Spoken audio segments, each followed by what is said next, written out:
करब हम माई के पूजनमा।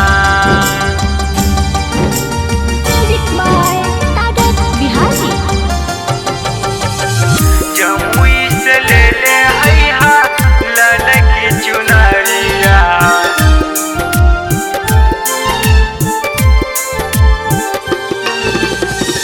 करब हम माई के पूजनमा। चढ़ी गईले नमी के नौ रात्रि सैया, मानी लो मोर कहनमा। चढ़ी गईले नमी के नौ रात्रि सैया, मानी लो मोर कहनमा।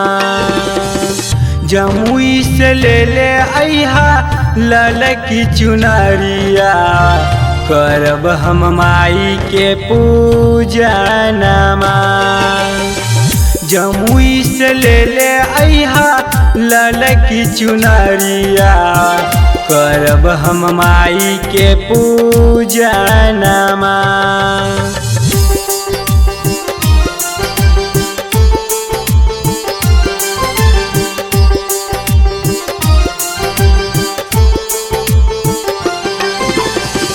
करब हम माई के पूजनमा।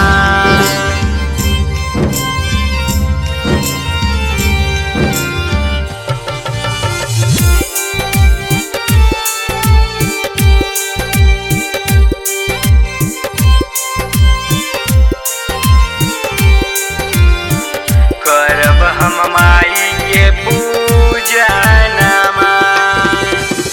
कहिए से लालसा लागल बदिलों में, धोब हम माई के चरणमा। धोब हम माई के चरणमा।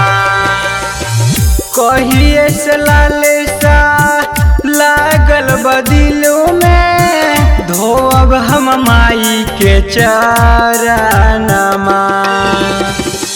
कहतानी सुनिए सैया, मानी लो मोर कहनमा। जमुई से ले ले अइहा ललकी चुनरिया। करब हम माई के पूजनमा। जमुई से ले ले अइहा ललकी चुनरिया। करब हम माई के पूजनमा। करब हम माई के पूजनमा।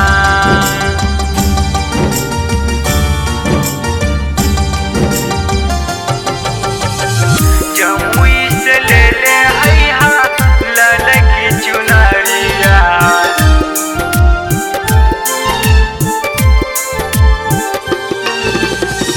करब हम माई के पूजनमा। बड़ी सुहावन दुर्गा माई के पंडलबा। सभे चढ़ावे जाके जोड़ा नारियलवा। सभे चढ़ावे जाके जोड़ा नारियलवा। बड़ी सुहावन दुर्गा माई के पंडलबा। सभे चढ़ावे जाके जोड़ा नारियलवा। पंकज नीतीश कैले बाटे ये मैया, नौमी के पूजनमा। जमुई से ले ले अइहा ललकी चुनरिया। करब हम माई के पूजनमा। जमुई से ले ले अइहा ललकी चुनरिया। करब हम माई के पूजनमा। चढ़ी गईले नमी के नौ रात्रि सैया, मानी लो मोर कहनमा। चढ़ी गईले नमी के नौ रात्रि सैया, मानी लो मोर जमुई से ले ले अइहा ललकी चुनरिया करब हम माई के पूजनमा।